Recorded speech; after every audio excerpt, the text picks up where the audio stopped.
नमस्कार, आप देख रहे हैं वीके न्यूज और मैं युधिष्ठिर उपाध्याय। नागरिकता कानून और एनआरसी को लेकर देश के कई हिस्सों में विरोध प्रदर्शन चल रहा है, लेकिन सरकार ने साफ कह दिया है कि वो अपने फैसले से 1 इंच भी पीछे नहीं हटेगी, जिसको लेकर अब प्रदर्शनकारी भी ठंडे पड़ते जा रहे हैं। गौर करने वाली बात तो यह है कि भारत के रहने वाले मुसलमानों को नागरिकता कानून या एनआरसी से किसी भी तरह का कोई भी खतरा नहीं है, लेकिन फिर भी वो कुछ राजनीतिक पार्टियों के बहकावे में आकर विरोध प्रदर्शन कर रहे हैं, जिसको लेकर अवैध घुसपैठिए बड़े खुश हो रहे थे कि इस विरोध प्रदर्शन का सरकार पर असर पड़ेगा और वो अपने फैसले को वापस ले लेगी। लेकिन ऐसा कुछ भी नजर नहीं आ रहा है, जिसके चलते अब उन्हें भय सता रहा है कि मोदी सरकार उन्हें जल्द ही डिटेंशन सेंटर में डाल देगी। इसी वजह से बांग्लादेशी घुसपैठियों में भगदड़ मची हुई है और वो रातों रात भारत छोड़कर अपने देश का रुख कर रहे हैं। हालांकि बांग्लादेश के बॉर्डर गार्ड इन्हें पकड़ने की खूब कोशिश कर रहे हैं, लेकिन फिर भी ये बांग्लादेश की सीमा में घुसने में कामयाब हो रहे हैं। यहाँ तक कि अब तक बांग्लादेश के बॉर्डर गार्डों ने हजारों ऐसे लोगों को गिरफ्तार किया है जो बांग्लादेश की सीमा में घुसने का प्रयास कर रहे थे।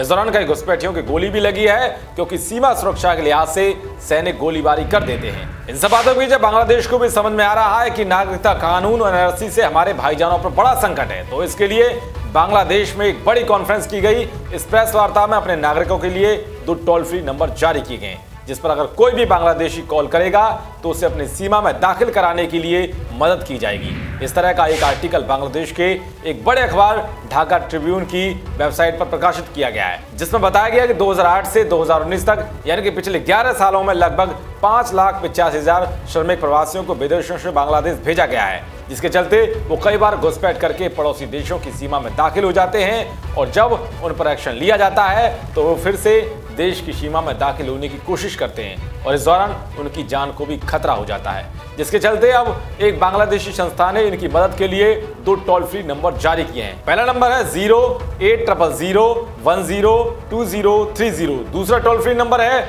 9610102030। इन नंबरों को जारी करते हुए अपने देश के लोगों से कहा गया है कि अगर किसी का भी परिवार या रिश्तेदार देश से बाहर मजदूरी के लिए गया है और उसे यहां आने में दिक्कत हो रही है तो वो उन्हें कॉल करके ये नंबर दें और वो इस नंबर पर कॉल करेंगे तो उन्हें अपने देश की सीमा में दाखिल कराने के लिए मदद की जाएगी। वैसे आपको बता दें कि हाल ही में बांग्लादेश के विदेश मंत्री AK अब्दुल मोमेन ने कुछ दिन पहले ही भारत से अनुरोध किया था कि अगर उसके पास अवैध रूप से रह रहे बांग्लादेशी नागरिकों की सूची है तो उसे मुहैया कराए और वो उन्हें लौटाने की मंजूरी देगा। तो हाल ही में नेशनल क्राइम रिकॉर्ड ब्यूरो यानी कि NCRB की ओर से जारी किए गए ताजा आंकड़ों के मुताबिक गैर कानूनी तरीके से बांग्लादेश जाने वालों की संख्या में 50% का इजाफा हुआ है। कहा जा रहा है कि बॉर्डर पार करने वालों की संख्या में इजाफा असम में नेशनल रजिस्टर ऑफ सिटीजनशिप यानी कि NRC की दूसरी लिस्ट आने के बाद से हुआ है। खैर से साफ है कि अब जल्द ही घुसपैठिए भारत से बाहर होने वाले हैं और अपने देश के नागरिकों को वापस लेने के लिए भी बांग्लादेश सामने आने लगा है।